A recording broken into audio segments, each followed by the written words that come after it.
Okay, so we're on the other side of the backyard pasture now, and what hopefully you have is kind of a vision of what God has given me, where He's placed me with the property that I'm on right now, and that's the vision that I kind of see going forward, how to build it out.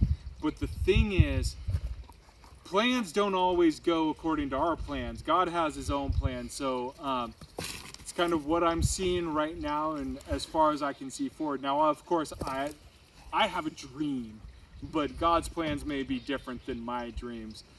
So I want to kind of share with you my dream right now. And the dream is a large farm with old Oregon white oak savanna and fruit and nut trees placed in with giant firs, just kind of the epitome of the fringe foothills of the Willamette Valley, between the productive farmland of the valley and the pure regrowth timber of the Coast or Cascade Range. In that middle area is where you find the Oregon oak savannas, and that's kind of my dream of building the farm and Sasquatch Wallows around that. And if you can see behind us, there's an oak in the middle of our backyard pasture, and I did some measurements this morning and used some online calculators, and that oak right there is about 150 years old. It started growing during the Civil War. And if you look back across the backyard pasture, there's a huge oak back there. And that one is about 250 years old.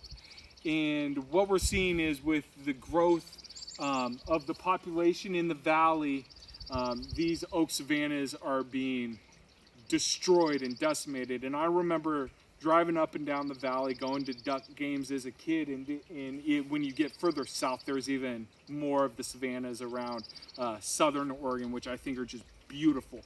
And I just loved them growing up, and I think my vision is kind of melded into something where you're preserving these huge oak trees, but you're also getting the huge fir, the Douglas firs that Oregon is known for, and you're spacing them out. You're making beautiful pastures in between them, where you just have a great symbiotic relationship between the trees, the plants, and the animals, where they can essentially just bring glory to God by using His creation to raise pigs, once again, in the most natural, sustainable, and ethical manner possible.